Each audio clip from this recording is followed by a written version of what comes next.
گھر میں بیٹیاں جوان ہیں، کوئی رشتہ اس لیے نہیں پوچھنے آتا کہ ان کے پاس دینے کے لیے کچھ نہیں ہے، اور باپ مزدوری کر کر کے بمشکل گھر کا چولہا گرم رکھتا ہے، اور بیٹیاں ان کے سر میں چاندی اتر رہی ہے، تو وہ باپ کتنا پھنسا ہوا ہے، اس کی گردن کتنی جکڑی ہوئی ہے۔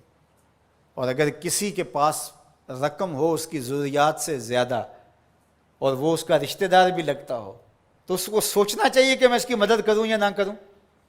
اس کو کیلکولیٹر لے کے حساب کرنا چاہیے کہ یہ میرا بھائی ہے، یہ میرا بھانجا ہے، یہ میرا بھتیجا ہے، یہ میرے چچا کا بیٹا ہے، یہ میری پھوپھی کا بیٹا ہے، یہ پھنسا ہے، اس کی بیٹیاں جوان ہیں، کوئی وسیلہ ہی نہیں ہے، بمشکل گھر کے اندر کھانا پورا ہوتا ہے، اور بیٹیاں گھر کی دہلیز میں بوڑھی ہو رہی ہیں، اور اس کے پاس دولت کے انبار ہیں، اور یہ سوچے گا۔ اللہ فرماتا ہے یہاں بغیر سوچنے کے چھلانگ لگانی پڑے گی، یہاں نفع نقصان نہیں دیکھنا پڑے گا، یہاں کساد بازاری کا نہیں سوچنا پڑے گا۔ فَلَقْتَحَمَ الْعَقَبَةَ، یہ بغیر سوچے سمجھے کودا کیوں نہیں ہے، یہ مشکل گھاٹی چڑھا کیوں نہیں ہے۔ وَمَا أَدْرَاكَ مَا الْعَقَبَةُ، یہ جانتا ہے کہ مشکل گھاٹی کیا ہے۔ فَكُّ رَقَبَةٍ، کسی پھنسے ہوئے کی گردن کو چھڑانا ہے، کسی مشکل میں پھنسے ہوئے لوگوں کی مدد کرنا ہے۔ تو اب یہ سوچے گا کہ ابھی تو میں نے فلاں پلاٹ بھی خریدنا ہے، ابھی یہ بھی کرنا ہے، ایک فیکٹری نہیں لگانی ہے میں نے تو اس کے لیے رقم جمع کر، کیا یہ ضرب تقسیمیں دے گا؟ کہا اگر اسلام کا نور سینے میں اترا ہوا ہے تو اپنے بھائی کی مصیبت کو دیکھ لے گا جب، اور وہ جانتا ہے یہ واقعی پھنسا ہوا ہے، تو پھر اس گھاٹی میں چھلانگ لگاتے ہوئے وہ دائیں بائیں نہیں دیکھے گا، وہ فوراً چڑھ دوڑے گا اور فوراً فیصلہ کرے گا تاکہ دکھی کو مصیبت سے نکال سکے۔ فَكُّ رَقَبَةٍ، کسی پھنسے ہوئے کی گردن کو چھڑانا ہے، کسی مشکل میں پھنسے ہوئے لوگوں کی مدد کرنا ہے۔ او اطعام فی یوم ذی مسغبہ، یا بھوک کے دن کھانا کھلانا ہے۔ لاک ڈاؤن لگ گیا، لوگ ترس گئے، فاقے آ گئے، گھر میں بہت پڑا ہوا ہے، تو یہ سوچا جائے گا کہ میں نے تو 3 سال کے لیے رکھا ہے، اور یہ بندہ ریڑیاں رگڑ کے مر رہا ہے، اگر میں اس کو دے دیا تو 3 سال کے بعد تو میرے پاس کچھ نہیں ہوگا۔ یہ بات سوچنے کی نہیں تھی کہ 3 سال بعد میرے پاس کیا ہوگا۔ قرآن کا جو اسلوب ہے، قرآن جو ہمیں زندگی سکھاتا ہے وہ یہ ہے کہ یہاں سوچنا نہیں، تمہیں عقل سے سوچ کے کام لینا، یہ بہت مرحلے ہیں، کہیں عقل کو پیچھے کرنا پڑتا ہے۔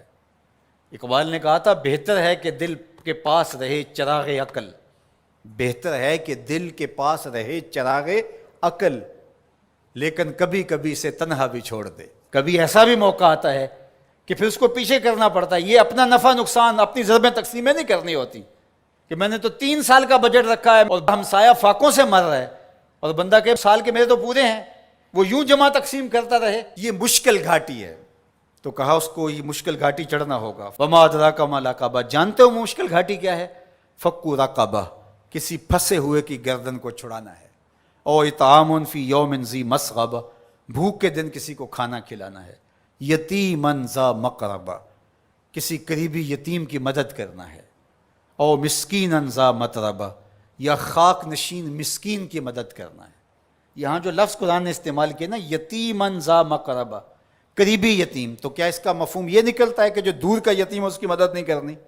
نہیں، بلکہ علماء تفسیر نے یہاں نقطہ بیان کیا کہ بندہ دور پار کے یتیموں اور غریبوں کی مدد کرتا ہے، اور ان کی تصویریں بھی کھنچوا لیتا ہے دور موجود میں، اور داد بھی لے لیتا ہے اور سخی بن کے سامنے آ جاتا ہے، لیکن یتیم خاندان کے اندر ہو تو ان کی مدد کر کے بندہ نمائش نہیں کر سکتا کہ میں نے اپنے بھتیجے بھانجے کے ساتھ یہ کیا ہے۔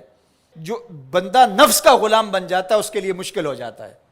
تو اس لیے اللہ تعالیٰ نے یہاں جو لفظ بیان فرمایا، یتیما ذا مقربہ، قریبی یتیم کی مدد کرنا، او مسکینا ذا متربہ، یا خاک نشین مسکین کی مدد کرنا۔ کچھ لوگ، انہیں پتہ ہے ہماری ہمسائیگی کے اندر ان کے ہاں نان شبینہ بھی نہیں ہے، تو وہاں جو ہے وہ مہینے میں 500 روپیہ دیں گے، اور 500 روپیہ دے کے یہ سمجھیں گے کہ ہم نے حق ادا کر دیا۔